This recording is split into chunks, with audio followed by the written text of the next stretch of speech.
BRR local news కి స్వాగతం. నెల్లూరు జిల్లా కోవూరు నియోజకవర్గం వెడుగులూరు మండల కేంద్రంలోని హరిజనవాడ జాన్పేట గ్రామాల్లో మాల మహానాడు యువత ఆధ్వర్యంలో ఇంటింటి తిరిగి ప్రచారం నిర్వహించారు.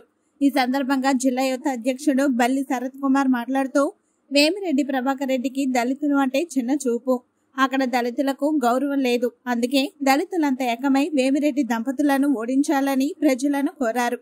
మనలో ఒకడు దళితులను అభిమానించేవాడు. దళితుల కోసం ఆయన తండ్రి పేరుతో ట్రస్ట్ ఏర్పాటు చేసి పేద పడుగు బలహీన వర్గాల కోసం అనేక సహాయ సహకారాలు అందించిన మంచి వ్యక్తి మన ఎమ్మెల్యే ప్రసన్న అని, అలాగే పేదలకు ప్రభుత్వ పథకాలను పేదల ఇంటికే చేరుస్తున్న వ్యక్తి జగన్మోహన్ రెడ్డి. అలాంటి మంచి మనసు కలిగిన వ్యక్తులను గెలిపించాల్సిన అవసరం మనకు ఉంది. అందుకే దళితులందరూ ఫ్యాన్ గుర్తుకు ఓట్లు వేసి గెలిపించాలని మనవి చేస్తున్నాం. ఈ కార్యక్రమంలో బల్లి శరత్ కుమార్, వెల్లిచర్ల సాయి, వినోద్, స్వర్ణ రాజేష్, వెంకటేశ్వర్లు, తులసి, గ్రామస్తులు తదితరులు పాల్గొన్నారు. వెడవలూరు మండలంలో దళిత వాడలో మేము మాలమహానాడు జిల్లా యువత విభాగం వచ్చి డోర్ టు డోర్ క్యాన్వాస్ చేయడం జరిగింది. గతంలో మేము టీడీపీలో ఉన్నప్పుడు వేమిరెడ్డి ప్రభాకర్ రెడ్డి, ప్రశాంత్ రెడ్డి ఆధ్వర్యంలో మేము టీడీపీలో జాయిన్ అయిన తర్వాత మాలలకు అక్కడ అగౌరవపరిచేది, దళితులకి దళిత ఓట్లు అవసరం లేదని మాట్లాడిన వేమిరెడ్డి ప్రభాకర్ రెడ్డి గారు వాళ్ళకి మేము చెప్పే విన్నపం ఒకటే, మాకు దళితులు ఓట్లు అవసరం లేదన్న దానివల్ల మా ఆత్మగౌరవం మీ కాడ ఉండదలుచుకోలేదని మేము బయటకు వచ్చి మాకు గౌరవం ఉన్న చోటుకి వెళ్ళాలని రెడ్డి ప్రసన్న కుమార్ రెడ్డి ఆధ్వర్యంలో మేము మా జిల్లా యువత అంతా వచ్చి పార్టీలో చేరడం జరిగింది.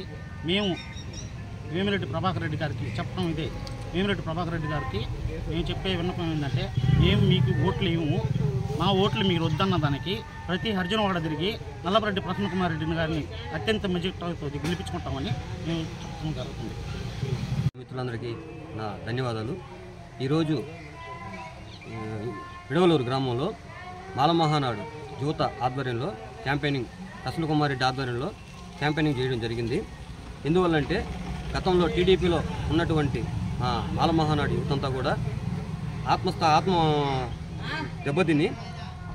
ఆత్మగౌరవం దెబ్బతిని ఈరోజు ప్రసన్న కుమార్ రెడ్డి ఆధ్వర్యంలో వైఎస్ఆర్ కాంగ్రెస్ పార్టీలో చేరడం జరిగింది. దానికోసం మేము ప్రసన్న కుమార్ రెడ్డి విజయానికి మేమందరం కట్టుబడి కోవూరు కాన్స్టిట్యున్సీలో ఉన్న ప్రతి ఒక్క హరిజనవాడలో తిరిగి వేమిరెడ్డి ప్రభాకర్ రెడ్డి గారికి, వేమిరెడ్డి ప్రశాంత్ రెడ్డి గారికి తగిన బుద్ధి చెప్తామని చెప్పేసి ఈ సందర్భంగా తెలియజేస్తాం. అందరికీ ఒకటే విజ్ఞప్తి, మళ్ళీ మనం జగనన్నని మళ్ళీ ముఖ్యమంత్రిగా చేసుకోవాలి. అటు ప్రాధాన్యత మన దళితులకి ఎంతో ఉంది. 70 ఏళ్ల చరిత్రలో ఎంతోమంది సీఎంలు వచ్చారు, దిగారు, పోయారు. ఈ 5 ఏళ్ల పరిపాలనలో జగన్ చేసిన సంక్షేమ పథకాలు అన్నీ కాదు, సంక్షేమ పథకాలు ఇంటి వద్దకే వచ్చింది. ప్రతి సంక్షేమ పథకాలు ప్రజల వద్దకే పాలన తెచ్చాడు. 5 ఏళ్ల పరిపాలనలో ఇది జగనే గారి సీఎంగా ఉంటే, ఇంకో 5 ఏళ్ళుగా ఉంటే ఇంకా మనుగుడే ఉండదు, మా పార్టీలు భూస్థాపితం అయిపోతాయని చెప్పి కూటమి ఏర్పడి, ఈ కూటమి ఇప్పుడు జగన్ ఎలాగైనా గెలిపించాలని చాలా ఆలోచిస్తున్నారు. వాళ్ళు ఏది ఆలోచన కానీ ప్రజలు జగన్కే ఓటేసి జగన్ని మళ్ళీ సీఎంగా చేసుకుంటారు. ఈ నియోజకవర్గంలో అఖండ మెజారిటీతో గెలిపించుకుంటాము. అది మా బాధ్యతగా ఫీల్ అవుతున్నాం. మేము విజయసాయి రెడ్డి గారిని ఎంపీ అభ్యర్థిగా ఆయన గెలిపించుకోవాల్సింది. వాళ్ళందరం ఏకమయ్యి మేము పోరాటం చేస్తాం. ఈ ప్రభుత్వం 14 ఏళ్ళు పరిపాలన చేశారు, నేను సీనియర్ని, నాకు అన్నీ తెలుసు అంటాడు. ఈ 14 ఏళ్ల చరిత్రలో ఆయన చేసిన మంచిది, ఆయన చేసిన మేనిఫెస్టో ఏది? ఒకనొకప్పుడు ఒక ఆధార్ కార్డు కావాలన్నా, ఒక రేషన్ కార్డు కావాలన్నా, ఒక నాయకుడు గడప దొక్కితే నాకు ఆధార్ కార్డు కావాలంటే పోయి పశువుల పాకలోకి వెళ్ళి పని చేస్తే కానీ నీకు ఆధార్ కార్డు వచ్చే పరిస్థితుల్లో ఒకప్పుడు ఉంది. ఈరోజు ఆధార్ కార్డులు కానీ ప్రతి ఒక్కటి ఇంటి వద్దకే వస్తున్నాయి. జగన్మోహన్ రెడ్డి పరిపాలన బాగుందనే ఉద్దేశంతోనే ప్రతి ఒక్కరు ఇప్పుడు మాలమహానాడు అందరూ కలిసి జగన్మోహన్ని సీఎంగా చేయడానికి ప్రభుత్వంలో చిన్న పిల్లల కాడి నుంచి చదువుకునే పిల్లకాయలు వాళ్ళకి ఓటుకు లేదు, అయినా కానీ వాళ్ళకి అమ్మఒడి కానీ ప్రతి ఒక్కరికి పెద్దోళ్ళ కాడి నుంచి అవ్వాతాతల కాడి నుంచి ప్రతి ఒక్కరికి మేలు జరిగింది.